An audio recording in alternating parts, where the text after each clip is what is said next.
बिस्मिल्लाहिर्रहमानिर्रहीम। अस्सलाम वालेकुम। आज मैं बताऊंगी आपको कि सिंगाड़ों को उबाले बगैर किस तरह खस्ता बनाया जाता है और मज़ेदार बनाया जाता है। तो सबसे पहले देख लीजिए ये छोटी सी क्लिप, जिसमें आपको पता चलेगा कि सिंगाड़े कहाँ उगते हैं। देखें, ये तालाब में उगते हैं और इस तरह से जड़ में मौजूद होते हैं। ये देखें, ये इस तरीके से उगते हैं। तो आज मैं आपको बताऊंगी कि किस तरीके से जो है इसके जो बैड बैक्टीरियाज़ होते हैं ना, क्योंकि ये तालाब में उगते हैं, इसके बैड बैक्टीरियाज़ को जो है ख़त्म किया जा सकता है और इसको मज़ेदार सा खस्ता बनाया जा सकता है बग़ैर उबाले हुए। तो हम इसको आज बनाएंगे बहुत ही मज़ेदार सा और खस्ता सा, और आसानी से इसका छिलका किस तरह उतारा जा सकता है वो भी मैं आज आपको बताऊँगी। तो चलिए बनाना स्टार्ट कर लेते हैं। तो यहाँ देखें, मैंने लिए हैं 1 किलो सिंगाड़े। ठीक है, जिस तरह से ये बाज़ार में नॉर्मली मिलते हैं ना, ये बस वही सिंगाड़े हैं। तो देखें कितने अजीब से ये गंदे से हो रहे हैं ना इस वक्त। ये इसी तरह से इसी कंडीशन में बाज़ार में मिलते हैं। तो यहाँ मैंने ले लिया है एक बड़े बर्तन में पानी। ठीक है, इसी तरीके से खुले पानी में मुझे इसे अच्छे से वॉश करना है। तो यहाँ देखें, दोनों हाथों से मैं अच्छे से इसको रब करते हुए इस तरीके से वॉश कर रही हूँ। तो ये प्रोसेस मुझे कम से कम 3 दफ़ा करना है ताकि अच्छे से ये वॉश हो जाएं। तो ये देखें कितना गंदा सा पानी हो गया है ना एक ही दफ़ा में। देखें 3 दफ़ा मैंने वॉश किया है तो ये कुछ इस तरह की इसकी कंडीशन हो गई है। अच्छे से वॉश कर लिया है मैंने इसको। तो अब मेरे पास है यहाँ पे एक बड़ी कढ़ाई। आप चाहें तो किसी भी पतीली कढ़ाई जो आपके पास अवेलेबल हो वो आप ले लीजिएगा। तो उसमें मैंने इसको डाल दिया है।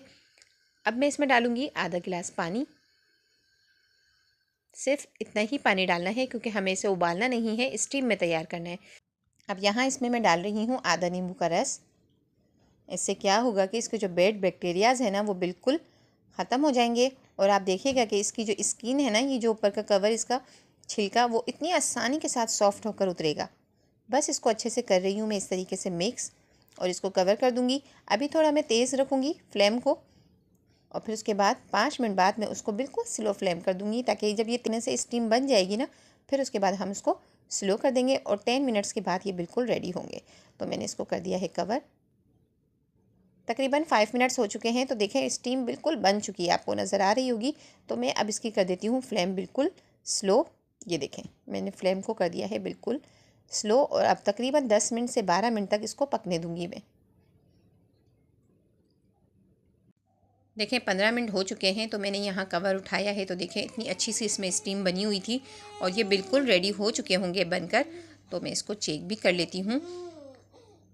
और ये देखें मैं इसमें से एक पीस उठाती हूँ। अभी तो ये गर्म है, लेकिन मैं आपको इसको छील कर दिखाती हूँ। ये देखें कितने सॉफ्ट इसका ऊपर का जो छिलका है इतना सॉफ्ट हो गया। ये देखें कितनी आसानी के साथ ये उतर रहा है। आप इसको हाथ से भी उतारेंगे तो ये आसानी से उतर जाएगा। तो ये देखें मैं आपको निकाल कर दिखाती हूँ इसकी गिरी। इसको काले नमक या फिर चाट मसाले के साथ खाइएगा। देखें कितनी खस्ता सी मज़ेदार सी गिरी इसकी बिल्कुल तैयार है। तो रेसिपी पसंद आई हो तो ज़रूर लाइक कीजिएगा। अगर चैनल पर नए हैं तो प्लीज़ मेरे चैनल को सब्सक्राइब कर लीजिए। अपनी दुआओं में याद रखिएगा। अल्लाह हाफिज़।